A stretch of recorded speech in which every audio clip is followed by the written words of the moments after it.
I was trying to think because I've been watching a lot of football. We've been talking about football. To me, like I always hear, like, defense wins championships. You can't we can't be a good team without defense. Is there something like that relates that to stand up? Is there one part of stand up that you think is like, if you don't have this, you're not going to be a good stand up? Well, the number one thing about a stand-up is insight and how he looks at things. The difference on how he could thwart the thought, like George Carlin was fucking the king of that. He could look at something, Anthony Jeselnik. There's so many guys that have an eye. I was watching some Mitch Hedberg about a week ago. Oh my God. He was talking about something fucking simple.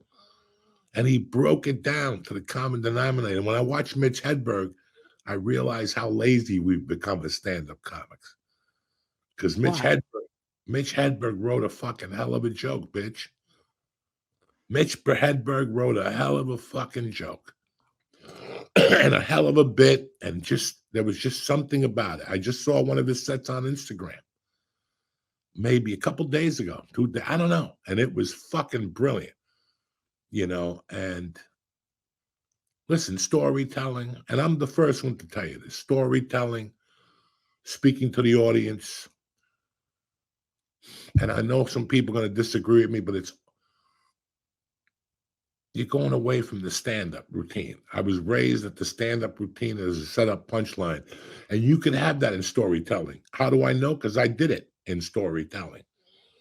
But at first, I just want you to grasp set-up punchlines. That's the most important thing to grasp. And, let your mind go wherever the fuck it goes. You saw Duncan on stage with a dummy singing fucking Wish You Were Here. Let it go. Who gives a fuck what they think? It's what you fucking think anyway. That's what stand-up is how your world collides with everybody else's fucking world. That's why people will say to you, I can't believe you're driving 4 fucking hours to pick up $50. They don't see it that way. You do. You see something to it. But then again, you don't see the profit in selling Amway and knocking on doors and telling people, hi, I have an iron for sale. That guy probably does that for a living. So never, just with stand-up, listen, man, I wasn't the best writer in the world. I told you last week, it was all energy with me. I knew how to throw my voice. I knew how to command you with my voice. I knew the word isn't command. It's controlled by different levels of your voice and different pitches. These are things that I had to use. Some people use steroids. Some people use this. The more sets you do, you find out how you could take advantage of every situation. From the marijuana use, I want you to not smoke dope and go on stage right now. Not you. You could do whatever the fuck you want. But these guys, 1 to 3, focus on the stand-up. Focus on the stand-up. And just write. I want you to, well, Joey, people say that if I do current affairs, current events, the joke only lasts for a week. Yeah, but you don't understand. You're writing. It's an exercise. It's a fucking great exercise. It's funny. The other night when you called me and we're talking about me about your set on Saturday night, I thought about one night when I was at the Improv and I was showcasing for APA. Okay. And I was at home all afternoon, just writing notes with no shirt on, smoking cigarettes.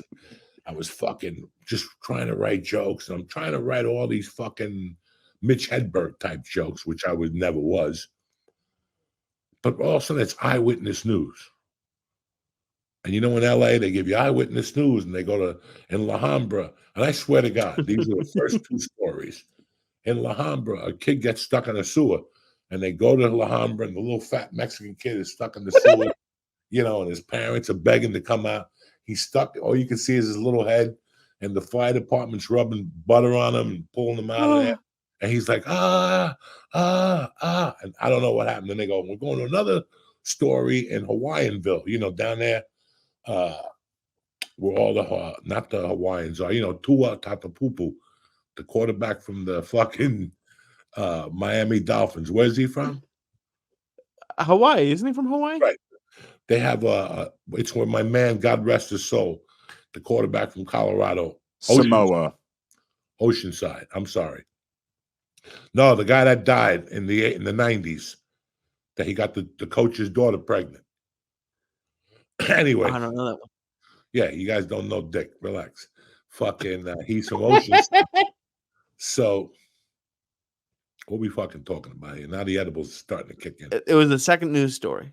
Right. So the second news story, we're going live to Oceanside, and they show a Samoan guy and a Samoan girl arguing on the street, and she's holding on to a truck, right?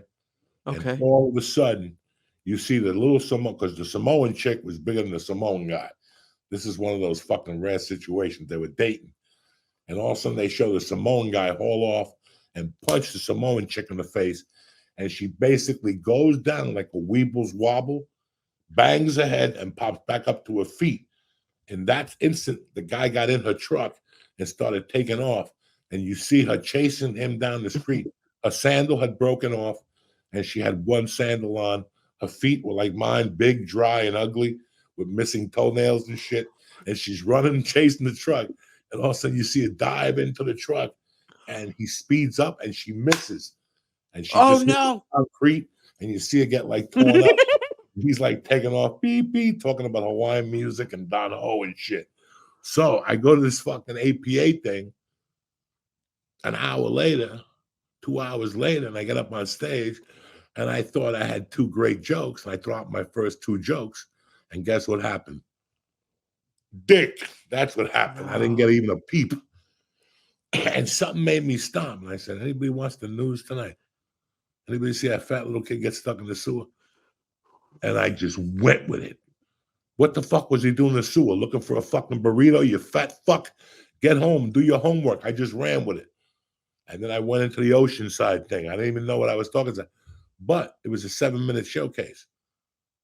So I killed 5 minutes with those two jokes. And then I threw my closer in. Voila. Fucking. But the bad news was APA never signed me. You know what I'm saying? So. Did they like that stuff right off the cuff, though? The audience liked it. I really did. I'll never forget those two because, and after that, I started watching the news, but the jokes weren't any good after that. It was just that particular two stories, you know.